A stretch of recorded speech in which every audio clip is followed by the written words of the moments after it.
Congratulations! You've selected your new, beautiful MOHAWK Rev Wood floor, and now it's time to install it. RevWood floors require a floating installation and utilize the Uniclick locking joint system.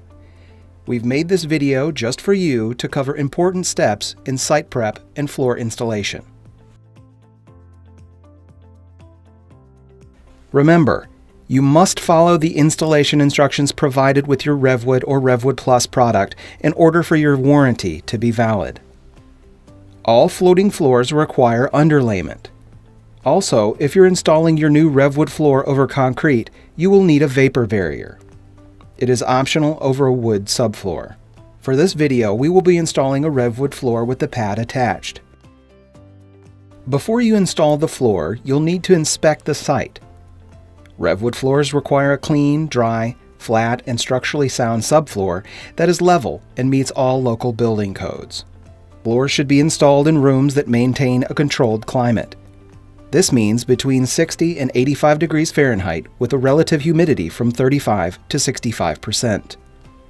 RevWood floors are for indoor use only and should not be installed in rooms with floor drains or sump pumps. Perform a moisture test to check for excessive moisture in the subfloor. Refer to RevWood installation instructions for appropriate conditions for your subfloor. Since RevWood floors float, planks should never be constrained by glue, nails, or screws. You can install over most substrates or existing flooring. If installing over a concrete substrate, you'll need to remove any existing wood flooring first. Most resilient or vinyl flooring and ceramic tiles do not need to be removed in order to install your RevWood floor. Be sure to use a vapor barrier if these existing flooring products are installed over a concrete subfloor, and make sure all flatness requirements are met. Acclimate the floor by setting it in the room for up to 48 hours. Clear the floor of any old carpet, pad, or tack strips. The subfloor should be dirt and dust free, so give it a good sweep or vacuum in advance. Again, be sure the floor is clean, dry, flat, and structurally sound. If you need to undercut a door frame, use a spare plank to measure the height of the cut and cut 1 inch into the wall base. Clean out the debris and slide the plank 1/4 inch under the door frame and make sure you have a hidden 3/8 inch expansion gap. Be sure to leave sufficient space in the doorways to leave room for your T-molding that will now join your new and existing floors. Transition moldings must be used in any doorway 32 inches or less. Run a level or straight edge across the floor to check for any peaks or depressions. Sand or plane any peaks and fill any depressions to ensure less than 3/16 of an inch unevenness per 10-foot span. With these steps completed, it's time to install the floor. A good installation tip is to inspect the planks of each box for any damage, then pull the planks from multiple boxes as you install in order to simulate a true hardwood floor install and to avoid pattern repeats. The Uniclick locking system is a tongue and groove application that allows for 2 installation options. Either angle the planks together until they lock and snap into place, or you can use a tapping block to slide and tap them into place. For ease of installation, assemble the first few rows away from the wall with your back toward the wall. Once assembled, slide the assembly toward the starting wall, and using spacers, leave a 3/8 inch expansion space around all sides. You'll then be able to kneel on top of the assembled rows as you continue to install the floor. For the first row, you'll need to remove the tongue on the long side as well as on the short side joint of the first plank only. Based on the size of your room, you may need to rip the first plank. Be sure to cut off the tongue side, then use a utility knife to remove just the short side tongue. We have our first row of planks ready to go with the tongue removed. Assemble the entire first row with the cut side toward the wall by inserting the short side tongue into the short side groove, then rotating downward. When you've reached the end of each row, you'll need to measure from the end of the last plank to the wall in order to get the length of the last plank in the row. Be sure to leave a 3/8 inch expansion space. Cut the plank and install it. When installing along uneven walls, use a compass to scribe the pattern onto your planks. Be sure to number them before you disassemble the row.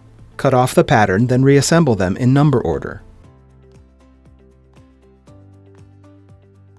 Be sure to remember the spacers when you put it back together.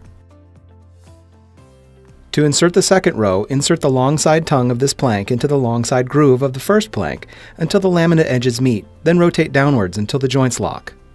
Next, insert the short side tongue of a full plank into the short side groove of the first plank in row 2 and rotate downwards. There will be a gap between the long sides of the planks. Raise the outside edge of the second row planks upward approximately 1 inch.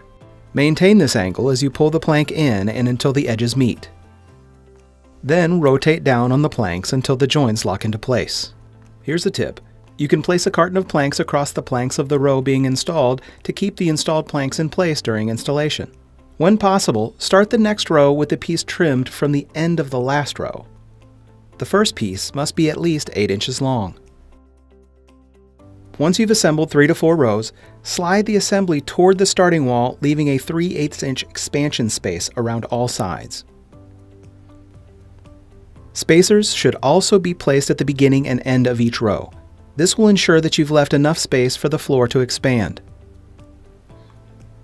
Continue the installation in the same manner until you've covered the subfloor, being sure to maintain at least 6 inches of stagger between the joints.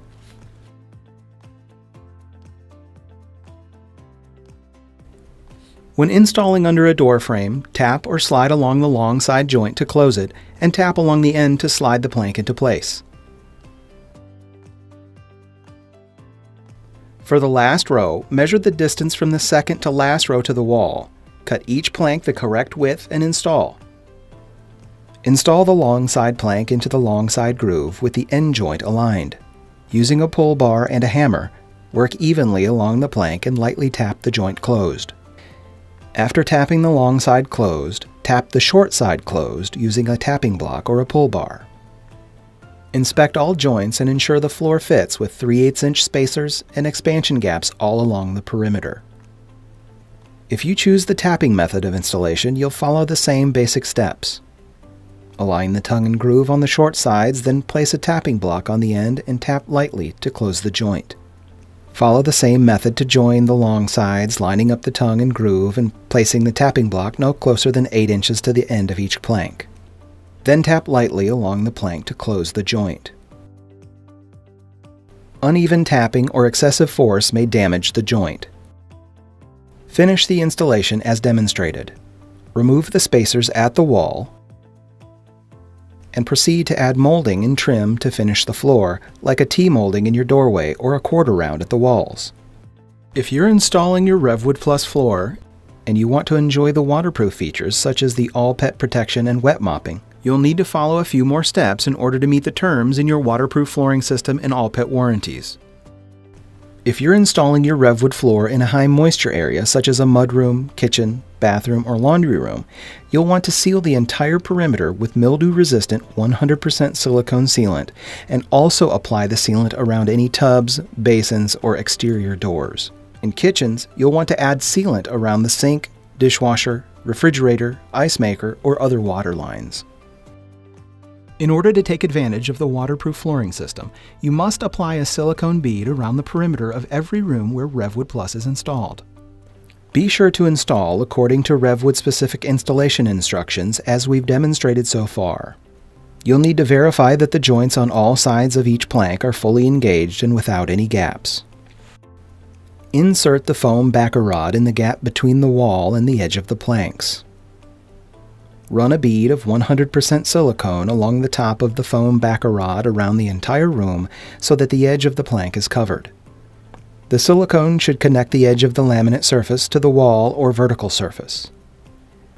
Be sure not to use excessive amounts of silicone and have a rag ready to clean up any mess. The foam backer rod allows the floor to expand and contract, and allowing the silicone to seal out any moisture that may seep between the edge of the planks and the wall. Sealant must be 100% silicone. Do not use acrylic sealant. Once the sealant is installed over the backer rod, you can finish with trim and moldings. Prior to installing the moldings, apply silicone sealant to the portion of the molding or transition that will contact directly with RevWood Plus. Install the moldings and use a rag to remove any excess silicone. When installing transitions, set the foam backer rod in the expansion space next to the plastic track that will hold the molding. Apply silicone to the top of the backer rod, connecting the edge of the flooring with the track, and again add a bead of silicone to the area under the transition that will contact the floor. Then insert the transition into the track. Apply silicone sealant at connections next to the door frames or where any other objects meet the floor.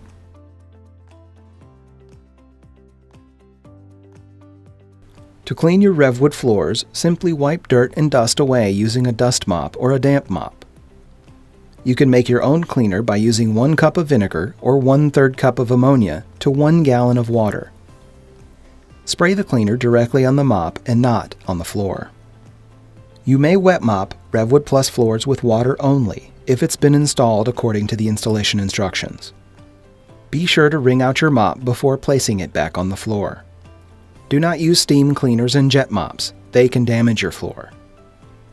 You can also vacuum your floor using the hard surface attachment. Use felt furniture protectors and replace any plastic feet or casters with rubber. You can fix minimal floor damage with floor putty.